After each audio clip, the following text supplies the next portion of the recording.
Welcome back to another episode of ICU Succeed. So grab your favorite notebook and your favorite pen and let's get started. If you were here with me a couple days ago, we worked on our weekly budget plan with a $1,000 limit. Now I'm going to show you how to incorporate that into a monthly budget plan. Monthly budget plans are a little bit different because you get to look at the larger scope of things. So on the top, we're going to write our monthly budget. We are also going to put today's date, which is June 20th of 25. Okay, so when we're looking at the monthly budget plan, it's always best to decide your budget by the week. So we all know that there are 4 weeks in a month. Sometimes there are 5, but let's just go ahead with 4 because it seems more realistic.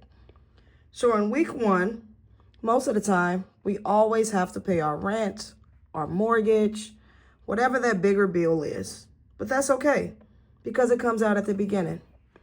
Now, if you want to go ahead and write week 2, week 3, and week 4, that's okay. Sometimes I like to look at this at a glance instead of just looking at it at the week at a time. I'd rather do it like this because I know that I can start plugging in numbers from here. Now, usually most people schedule their vehicle payments to come out around the last week or the 3rd week of the month. So we know that that's a requirement. If you have a vehicle or car, whatever you want to call it, you have to pay for that. So we're going to pay our rent and we're going to pay our car payment.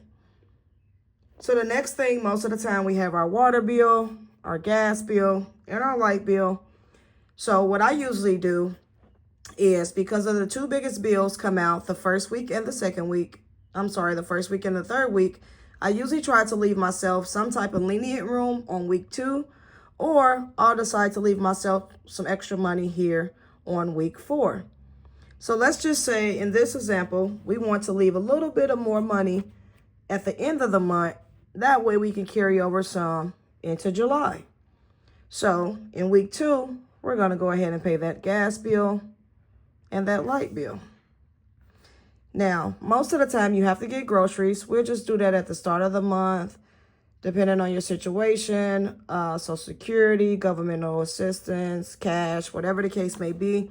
We all get money around that first week of the month. So that is going to be the month where we put our groceries in.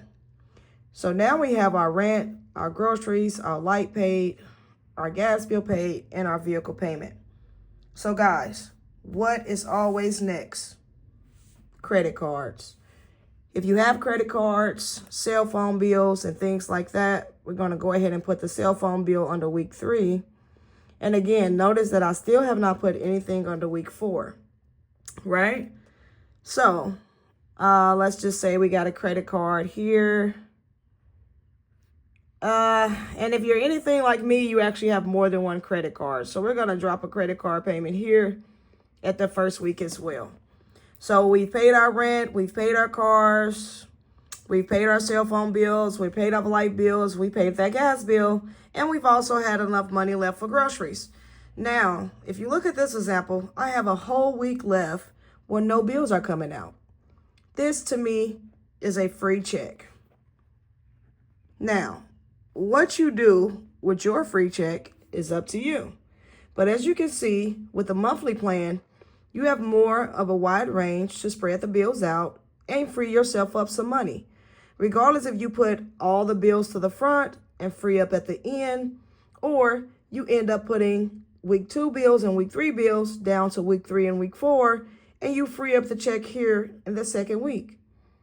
Either way, if you move the money around and you move the numbers around and you just keep working on the weeks and you keep shuffling these around, you'll begin to see a pattern of reoccurring bills and ways that you can save yourself money throughout the month. Now, who wouldn't want a whole free check? Okay?